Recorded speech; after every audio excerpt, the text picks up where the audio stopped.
Bismillah. Grâce à la parfaite organisation de Mr. Ramsgill, le voyage du duc se déroula sans encombre et de façon fort agréable. Le duc tenait beaucoup à ce que tout soit toujours prêt pour lui permettre de partir dans la minute, s'il le fallait. D'un instant à l'autre, l'ennui pouvait fondre sur lui. Il pouvait désirer aller s'amuser à l'autre bout de la terre, et il voulait pouvoir s'y rendre sans perdre de temps. Un ordre de sa part, et c'est un système bien huilé qui se mettait en branle pour le satisfaire. De Londres, il gagna Douvres dans la berline qu'il réservait au long voyage. Il avait lui-même imaginé un nouveau dispositif de suspension qui la rendait particulièrement silencieuse et confortable. Des chevaux lui appartenant l'attendaient, frais et dispos, dans les différents relais de poste qui jalonnaient le chemin. Cet arrangement permettant d'économiser de précieuses minutes, le duc atteignit Douvres en un temps record. Selon ses instructions, son yacht était lui aussi à pied d'œuvre. L'équipage ayant été prévenu de son arrivée par un courrier que Mr. Ramsgill leur avait dépêché la veille, le navire appareilla une demi-heure après que le duc fut monté à bord. Il dormit paisiblement dans sa cabine spacieuse et luxueusement aménagée, et quand il s'éveilla, le lendemain à l'aube, les côtes françaises étaient en vue. Peu après, il accostait à Calais, et tandis qu'il prenait son petit déjeuner, les marins débarquèrent berlines et chevaux. Le duc détestait rester trop longtemps renfermé dans sa berline à ne rien faire. Les cavaliers de son escorte chevauchaient donc toujours des bêtes superbes qu'ils pouvaient monter, quand l'envie lui en prenait. Les badauds, paysans et voyageurs qu'ils croisaient les regardaient passer les yeux écarquillés. Le plus souvent, ils applaudissaient et faisaient des signes enthousiastes pour manifester leur admiration. Il faut dire qu'il y avait de quoi. L'attelage du duc avait grande allure. Les roues aux rayons jaunes vifs de la berline tranchaient avec le noir rutilant de la voiture. Le cocher et les postillons portaient des livrées du même jaune et des hauts de forme noire. Les 4 chevaux attelés étaient eux aussi d'un noir de jet, tout comme les montures des cavaliers de l'escorte, eux aussi vêtus de noir et de jaune. Quant au duc, très élégant comme à son habitude, il arborait un œillet jaune à la boutonnière. Son port de tête, sa silhouette, le raffinement de sa tenue lui attiraient tous les regards, féminins et masculins. Pour les uns comme pour les autres, il était la personnification de l'élégance et du bon ton. Sur la route de Paris, il s'arrêta pour passer la nuit chez un ami de longue date qui eût été offusqué si le duc avait refusé son invitation. Averti par ses éclaireurs de sa prochaine arrivée, le vicomte l'attendait sur le perron de sa demeure. Dès que le duc eut mis pied à terre, il le serra dans ses bras. « Quel bonheur de vous voir, mon cher, dit-il, en reculant de quelques pas pour mieux contempler son ami. Il y a si longtemps que je n'ai eu le plaisir de vous accueillir. Les jours, que dis-je, les mois filent à une vitesse folle. Comme je regrette moi aussi de ne pas vous voir plus souvent, j'attendais cet instant avec impatience. » Tout en parlant, le duc gardait le regard fixé sur son hôte, et il lui sembla que le vicomte avait vieilli depuis leur dernière rencontre. De nouvelles rides s'étaient imprimées sur son front et au coin de sa bouche. Il avait perdu de sa prestance. Pourtant, malgré leurs 20 ans de différence, le duc préférait de loin la compagnie de cet homme intelligent, spirituel et sage à celle des jeunes gens de sa génération. Sachant qu'il séjournerait chez le vicomte, il avait refusé que Hubert l'accompagne. « Je te remercie infiniment de ta proposition, Hubert. Elle me touche beaucoup, mais j'aime mieux faire ce voyage seul. D'ailleurs, tu es très occupé à Londres en ce moment. »« Tu sais que si tu as besoin de moi, j'annule tout avec joie, » avait répliqué Hubert. Le duc lui avait souri. « Tu es un véritable ami, je n'en attendais pas moins de toi, mais je crois que ce serait une erreur de nous présenter tous les deux devant la mère supérieure de ce couvent français. Face à 2 débauchés comme nous, elle risque de prendre peur et de refuser de me laisser rencontrer ma nièce. Si avant la mort de son père tu te considérais comme le tuteur de cet enfant, maintenant qu'il est mort, tu l'es de par la loi, qu'elle le veuille ou non. »« Tu as raison, » avait approuvé le duc, et en tant que tuteur, je jouis de certains privilèges. Hubert avait éclaté de rire. « J'ai l'impression que tu soupçonnes qu'il se passe là-bas quelque chose de louche, et que tu préfères régler le problème tout seul à ta manière. Quoi qu'il en soit, si tu as besoin d'aide, sache que je suis à ta disposition. » Merci Hubert. Comme Hubert l'avait deviné, le duc ne croyait pas vraiment cette abracadabrante histoire de prétendant faisant le siège du couvent pour avoir une entrevue avec sa nièce. Mais en même temps, il pensait qu'il était de son devoir de répondre à ce qui était, en n'en point douter, un appel au secours de la mère supérieure. En outre, ce voyage lui donnait une excellente excuse pour échapper à Lady Isobel. Elle ne l'intéressait plus, et pas seulement à cause des magnifiques yeux verts de l'épouse de l'ambassadeur d'Autriche. Isobel était trop possessive. S'il y avait quelque chose qu'il détestait, c'était qu'on le pousse dans ses retranchements, et qu'on l'oblige à agir d'une manière qui était contraire à celle qu'il eût choisie. Son indépendance était sacrée. Personne n'avait le droit d'y porter atteinte. Il sentait qu'Isobel cherchait à le manœuvrer, et cela, il ne le permettrait jamais à aucune femme, aussi belle et désirable fût-elle. Il rédigea un billet son attention, dans lequel il expliqua qu'il devait se rendre à Paris pour affaires de famille, demanda à Ramsgill de lui faire porter une corbeille d'orchidées, et l'oublia aussitôt, ravi d'avoir su clore ce chapitre de son existence.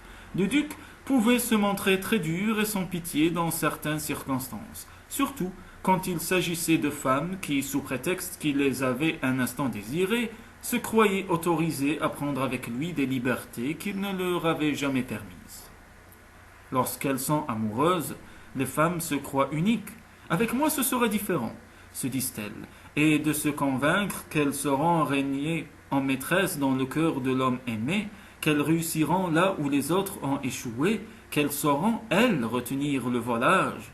Aucune des malheureuses qui s'apprenaient du duc ne faisait exception à la règle, et la déception était cruelle. Et tout d'un coup, sans prévenir, il a filé comme une anguille, raconté l'une d'elles après que le duc l'eut quitté, sans raison apparente. Je le croyais bien accroché, je m'en réjouissais, et l'instant d'après, il s'était envolé. Son amie et confidente avait éclaté de rire. Tu n'es pas la première à qui ce genre de mésaventure arrive, et tu ne seras pas non plus la dernière. Je le déteste. Ne dis pas ça. Tu sais très bien qu'il n'aurait qu'à te faire signe pour que tu te précipites dans ses bras.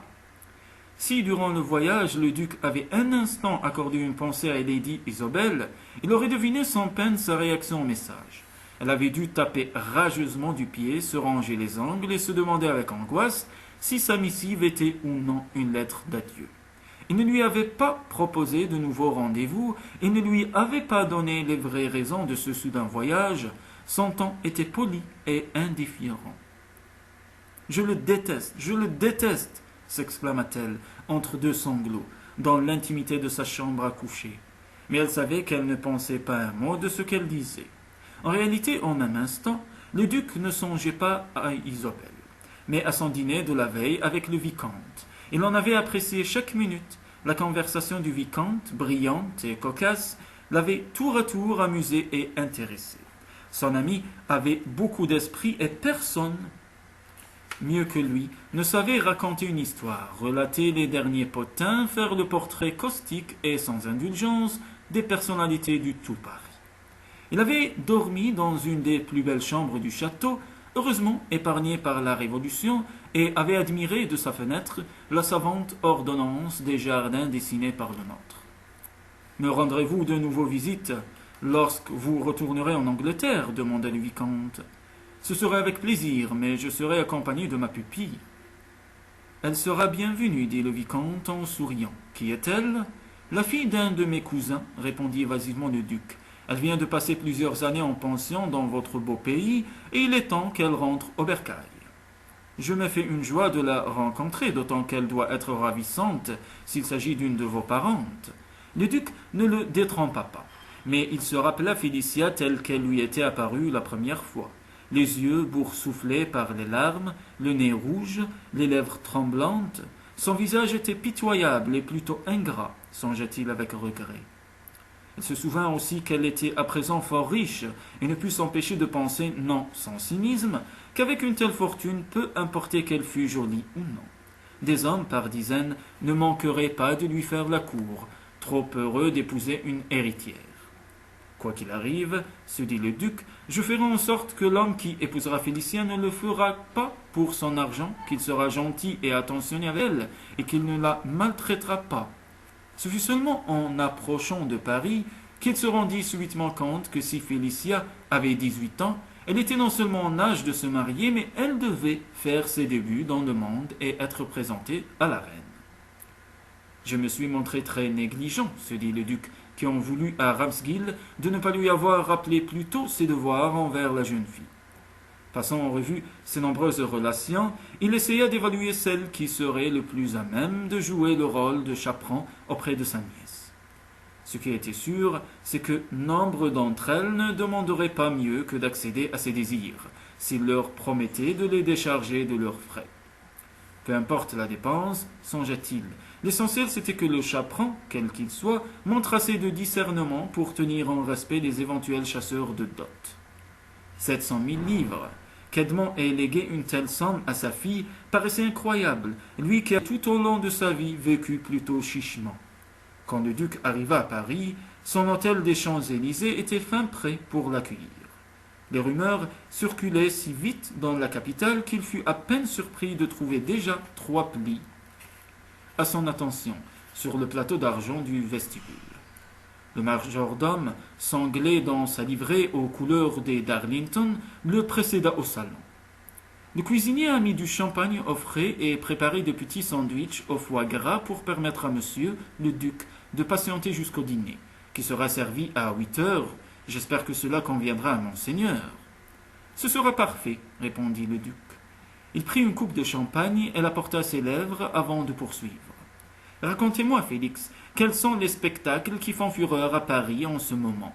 Le vicomte m'a dit qu'il y avait une nouvelle danseuse au théâtre des Variétés. La conversation qui suivit fut des plus instructives. Félix était au service du duc depuis des années et connaissait parfaitement les goûts de son maître. Non seulement il lui décrivit les endroits à la mode, mais il l'informa que 2 personnes en moins de sa connaissance attendaient avec impatience le plaisir de l'inviter à dîner, et que la ravissante jeune femme qu'il voyait habituellement lors de ses visites à Paris avait retenu une de ses soirées pour lui, au cas où il souhaiterait lui rendre visite. Le duc prit bonne note de ces intéressantes informations, puis monta dans sa chambre pour se changer. « Nous voilà de nouveau Parisiens, Igné, dit le duc en s'adressant à son valet occupé à défaire les valises. Et accueilli à bras ouverts, comme d'habitude, monseigneur, cela fait près de 2 ans que nous ne sommes venus. 2 ans déjà? Ah, mais oui, je me souviens la dernière fois. Paris était hérissé de barricades, les gens se battaient dans les rues et nous avions préféré aller à Rome. Si monseigneur veut mon avis, je trouve que Rome n'a pas le chic de Paris. Le duc sourit. Les remarques de Igné l'amusaient toujours parce qu'elles étaient pleines de bon sens et qu'elles concordaient en général avec ce qu'il pensait lui-même. Bien qu'il possédât une magnifique villa aux environs de Rome et que la ville regorgeât de monuments exceptionnels, la vie là-bas lui avait paru un peu terne, décevante même. Peut-être était-ce dû à la ravissante romaine qui lui avait tenu compagnie pendant son séjour. Elle n'avait ni l'esprit ni l'expérience de ses homologues françaises. Quand il redescendit l'escalier, en tenue de soirée, il avait si fière allure que ses serviteurs ne purent s'empêcher de le regarder avec admiration. « Quel homme !» s'exclama une des femmes de chambre en se penchant par-dessus la rampe, pour voir le laquais l'aider à mettre sa cape doublée de satin ivoire. « Qu'entends-tu par là ?» lui demanda son mari. « Au service du duc, lui aussi, je ne suis pas un homme, peut-être ?» « Bien sûr que si, répliqua la femme de chambre, mais tu n'as pas la taille, ni la carrure, ni le beau visage de notre duc. Je suis jalouse de la femme qu'il prendra dans ses bras ce soir. Fais bien attention à toi, sinon il pourrait t'en cuire. » Tandis que le duc montait dans son cabriolet, en route pour une soirée qui promettait d'être animée, la femme de chambre s'élança en riant dans le couloir, poursuivie par son mari. Le lendemain matin, en route pour le couvent de Sainte-Thérèse, le duc se concentra sur la visite qu'il allait rendre. Il s'était beaucoup amusé la nuit précédente, et il lui aurait été facile, au milieu de tous ses amis, d'oublier la véritable raison de son séjour parisien. Superbe, conduisant avec maestria son tilbury, dernier cri, tiré par 2 chevaux noirs tout aussi fringants que leur propriétaire, il traversa le bois et se dirigea vers Versailles, un peu avant d'atteindre la cité du roi Soleil. Il s'arrêta dans un petit village où, près d'une belle église du XVIe siècle, se dressait le couvent de Sainte-Thérèse. Une porte en bois massif où était pratiquée une ouverture pourvue de solides barreaux en gardait l'entrée. Les bâtiments et les terres environnantes étaient protégés par de hauts murs de pierre. La mère supérieure avait été prévenue de l'arrivée du duc, et à peine le concierge eut-il jeté un coup d'œil à l'occupant du Tuileries que les lourds vantaux s'ouvrirent devant lui. En remontant l'allée qui menait au corps de logis, qu'il supposa dater du XVe siècle, le duc nota les pelouses bien entretenues, les parterres de fleurs soignées, les grands arbres à l'ombre desquels des jeunes filles jouaient au conversé. L'endroit respirait la paix et la tranquillité, atmosphère propice à la concentration et à l'étude. N'était-ce pas exactement ce qu'avait souhaité Félicia, se rappela-t-il? Il arrêta son attelage devant l'entrée et mit pied à terre. Une religieuse d'un certain âge vint au-devant de lui. Après l'avoir salué, elle le conduisit à travers un dédale de couloirs et de cloîtres aux colonnades finement ouvragées. Dans l'aile où devait loger la supérieure, des murs mus de la simplicité du mobilier se dégageait une impression d'austérité et de sérénité. La vieille religieuse poussa une porte. « Monsieur le duc, ma mère, annonça-t-elle. » Le duc entra dans une pièce sobrement meublée et la supérieure, assise à son bureau, se leva pour accueillir son visiteur. Elle portait un habit blanc barré sur la poitrine par un grand crucifix de bois sombre. Son visage, marqué par des années, avait dû être très beau. Elle sourit en tendant la main au duc, et son sourire l'illumina toute. « Merci, monsieur, d'être venu. » Elle parlait un anglais parfait, et bien que le français du duc fût à la hauteur, il lui répondit dans la même langue. « Je pensais, ma mère, que vous me reprocheriez de ne pas être venu plus souvent voir ma pupille. » Un léger sourire se dessina sur les lèvres de la religieuse. Comme si elle avait compris que le duc cherchait à s'excuser, elle lui désigna un fauteuil et suggéra. « Asseyez-vous, monsieur, je vous en prie, j'ai beaucoup à vous dire. » Le duc s'assit. La mère supérieure prit place sur une chaise à haut dossier de bois sculpté. Elle se tenait très droite et le duc ne put s'empêcher de l'admirer. Un peintre aurait sûrement aimé faire son portrait dans cette attitude noble et hiératique. « Je souhaiterais tout d'abord vous préciser, commença le duc, que jusqu'à la réception de votre lettre, j'ignorais que le père de Félicia fût mort et qu'il lui avait légué toute sa fortune qui est considérable. Moi non plus, je n'ai pas été informé de la mort de Mr. Edmond Darlington, dit la supérieure avec une note de reproche dans la voix. Quand j'ai enlevé Félicia à son père, mon cousin, j'ai coupé toute relation avec lui. En fait, je ne l'ai pas revu depuis le jour où j'ai quitté sa demeure, portant dans mes bras Félicia tout tremblante encore des mauvais traitements que son père lui avait fait subir. À son arrivée ici, Félicia portait encore sur le dos des marques de coups, se rappela la mère supérieure. Elle a été très honnête et très franche avec moi et m'a dit que c'était vous qui l'aviez sauvée de ce cauchemar. Le hasard a voulu que je me présente chez eux, de façon tout à fait inattendue, expliqua le duc. Je n'ose penser à ce qui serait advenu de la pauvre petite si je n'étais pas intervenu. Je crois que Félicia a été heureuse chez nous, dit la mère supérieure. C'est une jeune fille très intelligente et elle a travaillé dur pour rattraper le temps perdu. Cela ne m'étonne pas. Sa mère était une femme vive et charmante. Je n'ai jamais compris pourquoi. Du reste, elle avait épousé mon cousin. Tout en prononçant ces mots, le duc se dit qu'en réalité il ne connaissait que trop bien les raisons de ce mariage. Lorsque la mère de Félicia avait rencontré Edmond, elle venait de perdre son père et sa mère. Désemparée, sous le coup du chagrin, elle s'était persuadée de l'épouser. Trop content de se voir débarrassé d'elle, ses oncles et tantes avaient vivement approuvé cette union. Avant de comprendre ce qui lui arrivait, elle s'était retrouvée mariée à un buveur invétéré et violent. « J'ai peur, reprit le duc, d'avoir été quelque peu négligent en ne me préoccupant pas plus tôt de l'avenir de Félicia.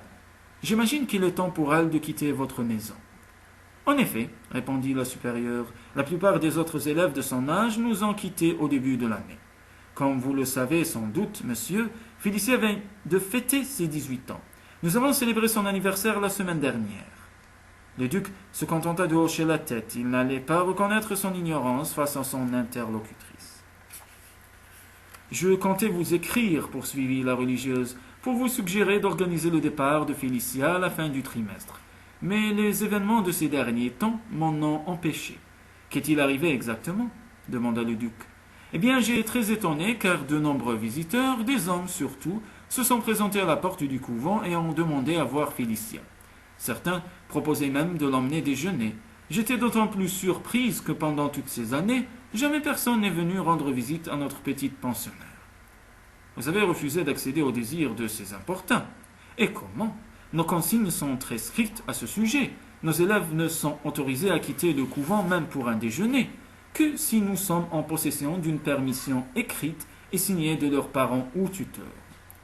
Vous voulez dire, ma mère, que Félicien n'a jamais quitté la pension depuis son arrivée? Le supérieur sourit. Ces règles peuvent paraître sévères, je le reconnais. En fait, Félicia est allée à Paris et dans les environs, mais toujours accompagnée par une religieuse et d'autres élèves.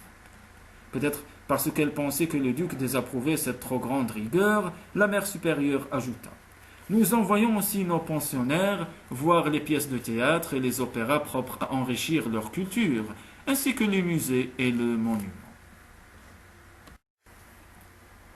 Tout ceci est assurément très instructif et je suis sûr que Félicia aura su en profiter, murmura le duc. Mais ces mystérieux visiteurs m'intriguent et j'aimerais en savoir un peu plus à leur sujet.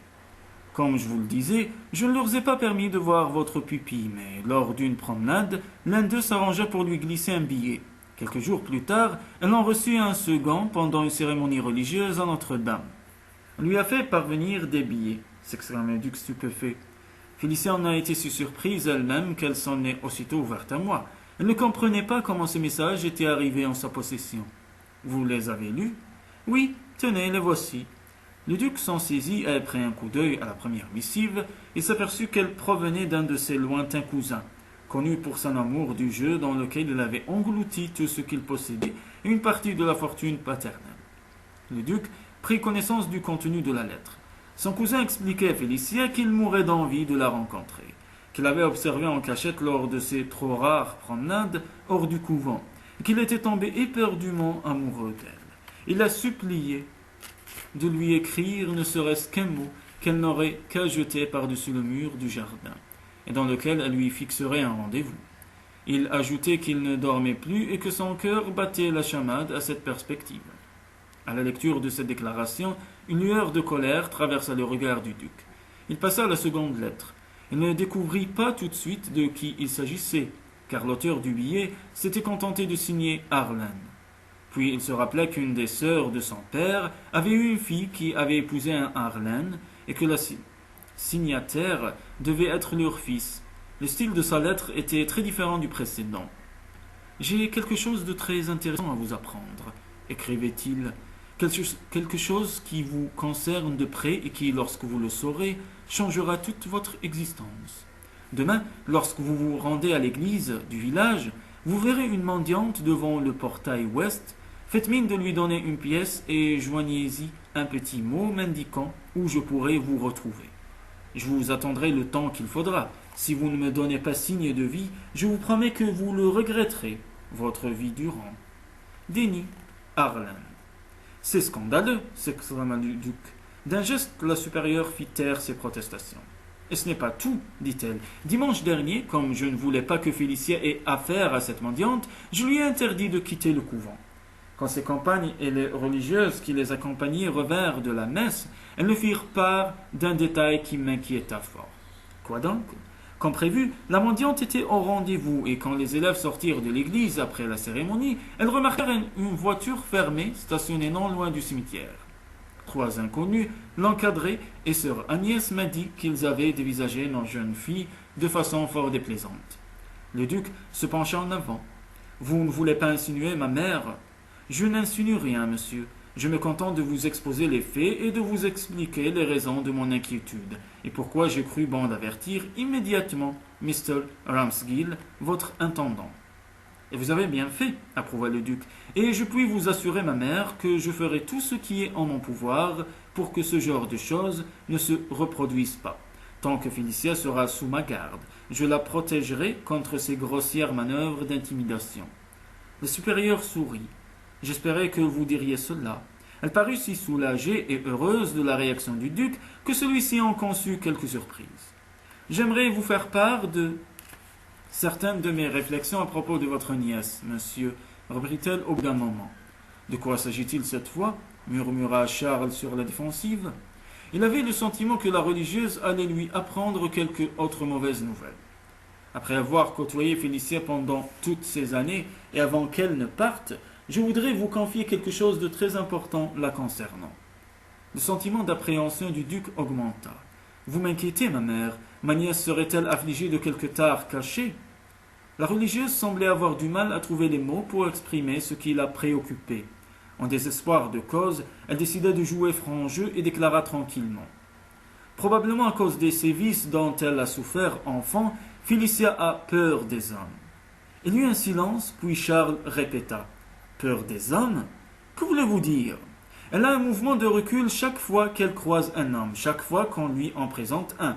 Elle refuse de leur parler ou même de s'approcher d'eux. C'est une réaction plutôt étrange pour une jeune fille de son âge, remarqua le duc. Jamais encore il n'avait entendu parler d'une femme qui fut terrifiée par les hommes. Les femmes qu'il connaissait étaient loin d'avoir cette réaction.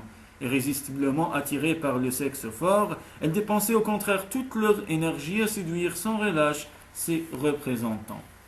Durant les quelques mois qui suivirent son arrivée ici, cette attitude était compréhensible. Après les mauvais traitements qu'elle avait subis au sein de sa famille, il était normal qu'elle identifiât tous les hommes à son père. Mais je pensais qu'elle oublierait vite ce cauchemar et réapprendrait à vivre sans peur. Si je vous comprends bien, vous êtes en train de m'expliquer qu'elle n'a toujours pas réussi à dominer sa peur. C'est cela. Dès qu'un homme l'approche, elle est terrorisée. Je me rends bien compte que la vie dans un environnement exclusivement féminin comme le nôtre ne constitue pas la meilleure école pour se familiariser avec le monde extérieur. Or, Félicia est votre pupille, et en tant que telle, j'imagine qu'elle va être appelée à mener une vie très mondaine. Vous avez deviné juste. Comme toute jeune fille de bonne famille, elle sera présentée à la reine, assistera à tous les grands bals de la saison londonienne, participera à toutes les festivités auxquelles sont habituellement conviées les jeunes débutantes, répondit le duc. Le problème, c'est que je ne vois pas comment je vais pouvoir la convaincre que les hommes jouent un rôle important dans la vie d'une jeune fille, ne serait-ce que comme mari possible. J'espère que vous lui trouverez un époux digne d'elle, monsieur. Félicia m'a un jour parlé de son intention de rentrer dans les ordres, mais je ne saurais trop le lui déconseiller. Elle n'est pas faite pour cette vie. Pourquoi pas? Demanda le duc, étonné du ton catégorique de son interlocutrice. D'abord, parce qu'elle est beaucoup trop intelligente et qu'elle ne supporterait pas cet univers qui peut être étroit et confiné. Ensuite, et vous serez de mon avis, quand vous la verrez, parce que ce serait une grave erreur de refuser de se marier et d'avoir des enfants lorsqu'on est une jeune fille comme elle. Le duc ne répondit pas. Je vais dire à Félicia de venir vous voir, dit la religieuse en se levant. Et puisque vous allez l'emmener, je vais demander qu'on prépare ses affaires et qu'on les porte dans votre voiture. Merci, ma mère, dit le duc en se levant à son tour. Je vous suis très reconnaissant d'avoir si bien pris soin de ma pupille durant toutes ces années. Et je serai enchanté de pouvoir vous montrer ma gratitude en apportant mon obole à vos œuvres. Tout en parlant, il sortit une enveloppe de sa poche et la déposa sur le bureau. Votre générosité me touche beaucoup, monsieur. On m'a parlé de vos largesses et de la façon dont vous venez en aide aux malheureux qui sont dans la détresse. J'espère qu'un jour, Dieu, subhanahu, vous le rendra au centuple. Le duc ne put s'empêcher de sourire. À Paris, dans les milieux qu'il fréquentait, il avait plutôt la réputation d'un débauché que celle d'un philanthrope. Il est vrai cependant qu'il donnait sans compter quand une cause lui paraissait en valoir la peine. En tout cas, eu égard à Félicia, il se félicitait que la mère supérieure ait une aussi haute opinion de lui. Il lui ouvrit la porte, s'effaça pour la laisser passer et se prépara à attendre sa pupille. Les couloirs du couvent étaient interminables et Félicia mettrait sûrement un certain temps avant de venir le rejoindre. Il ramassa les 2 billets qu'on avait envoyés à sa pupille et qu'il avait abandonnés sur une petite table près de son fauteuil. Roland Darlington a un drôle d'aplomb de lui écrire une lettre pareille. Le duc avait détesté le jeune homme dès le premier instant où il l'avait vu. Quand pour couronner le tout, il avait appris que cet obscur petit cousin utilisait leur lointaine parenté pour forcer les portes des salons londoniens, il avait même failli se fâcher, qu'elle s'en gêne. La prochaine fois que je le rencontre, je vais lui dire ma façon de penser, se promit le duc. Quant à Denis Harlen, il ne perd rien pour attendre. À présent qu'il y repensait, il se souvenait de ce qu'on lui avait dit de ce banc à rien, tout juste capable de gaspiller l'argent de sa famille. Et cette voiture fermée près du cimetière, et ces hommes louches qui dévisageaient les élèves du couvent, qu'est-ce que cela voulait dire? Je vais ramener cet enfant d'Angleterre et trouver quelqu'un de confiance pour veiller sur elle, se dit le duc. Ce sera la meilleure manière d'en finir avec cette histoire. La poignée de la porte tourna lentement. Le bâton de bois s'entr'ouvrit, comme à regret. Une jeune fille apparut et pénétra dans la pièce. Pendant un instant, le duc se dit qu'il ne pouvait s'agir de Félicia. Il se rappelait une enfant malingre, au visage ingrat. Or, la jeune personne qui se tenait debout devant lui n'avait rien à voir avec ce souvenir. Elle n'était pas très grande, plutôt menue, mais merveilleusement proportionnée. Son corps était celui d'une femme et son visage tout différent de celui que le duc avait gardé en mémoire. Ce qui frappait d'abord, quand on la regardait, c'étaient ses yeux immenses.